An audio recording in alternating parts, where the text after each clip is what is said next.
আসসালামু আলাইকুম। আমাদের কাছে অনেক সময় আমরা যারা মোবাইল ইউজ করি এই ধরনের প্রবলেমগুলো হয়। মোবাইলের লকগুলো জানার পরেও আমাদের এখানে আমি যদি আপনাদেরকে দেখাই, এখান থেকে এখানে একটা অ্যাকাউন্ট থাকে যেটা হচ্ছে স্যামসাং অ্যাকাউন্ট। আমরা অনেক সময় এই ফোনগুলোকে অনেকভাবে ভিতরে সেটিং থেকেও যদি আমরা এখান থেকে আমি আপনাদেরকে যদি একটু দেখাই, এখান থেকে হার্ড রিসেট করার জন্য যাব।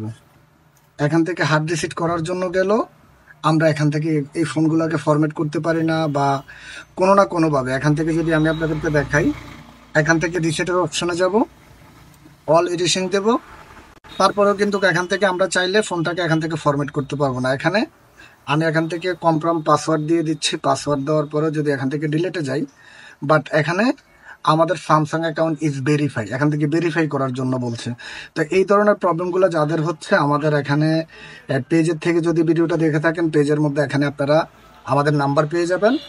এই ফোনগুলো নিয়ে আমাদের কাছে আসতে হবে না, আপনারা চাইলে আমাদের থেকে অনলাইনে এই ফোনের কাজগুলো করতে পারবেন। এখনকার অনেকেই আছেন হয়তো বা এই জিনিসগুলো বুঝেন না, তো তার জন্য আমি এখান থেকে ফার্স্ট টাইম ফোনটাকে এখান থেকে বন্ধ করে নিচ্ছি। কেননা এই ফোনের পাসওয়ার্ড আমি জানি, জিমেল অ্যাকাউন্ট জানি, সব জানি, বাট এই ফোনটা এখান থেকে কোনোভাবেই এগুলো এখান থেকে রিমুভ করা যাচ্ছে না। তো তার জন্য এই মুহূর্তে এটা আমার কম্পিউটার মধ্যে ফুটেবল করা আছে। আমি আপনাদের সাথে ডাইরেক্টলি এখান থেকে আমি আপনাদেরকে দেখাবো আসলে স্যামসাং অ্যাকাউন্টটা টোটালি কিভাবে রিমুভ করতে হয়। আমি এখান থেকে কেবলটা খুলে নিলাম।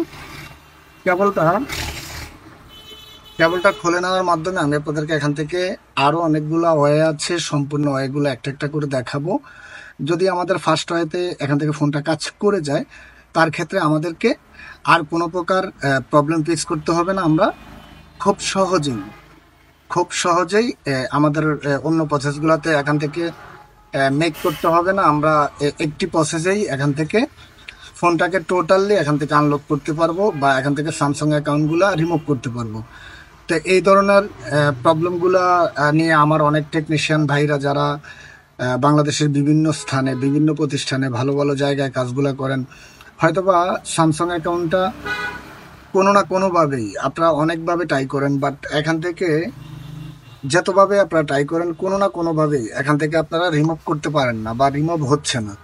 তো তার জন্য আজকে কয়েকটা মেথড আছে, যেই সিস্টেমগুলো আছে, বা আমাদেরকে যে সিস্টেমগুলো অবলম্বনের মাধ্যমে আমরা যদি এখান থেকে এই কাজগুলো যদি করি, তার ক্ষেত্রে আমরা 100% আমাদের যে প্রবলেম রয়েছে আমরা আমাদের প্রবলেমগুলো ফিক্স করতে পারবো, বা এখান থেকে টোটালি ডিলিট করে দিতে পারবো।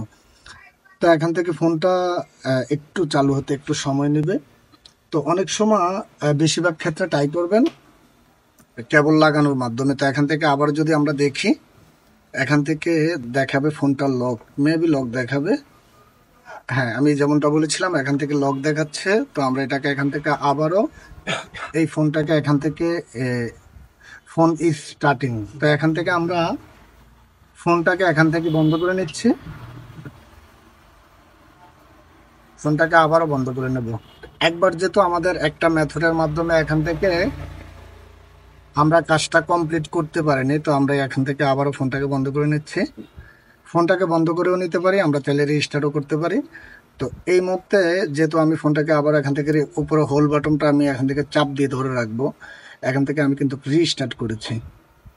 তো এই ধরনের সেম প্রবলেমগুলা শুধু কেবল আপনি না, শুধু কেবল যে কোনো টেকনিশিয়ানে চাইলে এখান থেকে স্যামসাং অ্যাকাউন্টগুলো রিমুভ করতে গেলে যেই ধরনের প্রবলেমগুলো হয়, বা যেই ধরনের সমস্যাগুলো হয়, তো আমরা এখান থেকে নিচেরটাতে ক্লিক করব, এখান থেকে রিস্টার্ট করে আবার নিচেরটাতে চাপ দিয়ে ধরবো।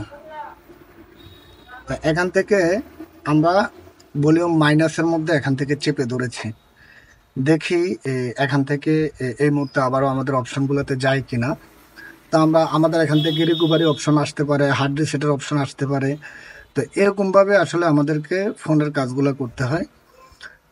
তো যদিও ভিডিওটা একটু বড় হয়ে যায়, অনেক ক্ষেত্রে আপনারা দেখবেন স্যামসাং অ্যাকাউন্টগুলো আসলে রিমুভ করতে গেলে অনেক প্রকার ইস্যু হয়। আমরা চাইলে অনেক প্রকার ডিভাইসের মাধ্যমে ট্রাই করি, বা আরও অন্য অন্য উপায়ে ট্রাই করি। তো তার ক্ষেত্রে সব থেকে ভালো হয় যদি আমরা আপনাদের যদি এই জিনিসগুলো জানা থাকে, তো যে কোনো ফোনের জন্য আপনারা চাইলে ভিতর থেকে এগুলো ফরম্যাট করতে পারবেন না। আপনাদেরকে যেটা করতে হবে, ম্যানুয়ালি আমরা সুইচের মাধ্যমে যদি ফরম্যাট করা হয় এই ফোনগুলোকে, তার ক্ষেত্রে 100% আপনার যে প্রবলেমটি রয়েছে এই প্রবলেমটি এখান থেকে চলে যাবে।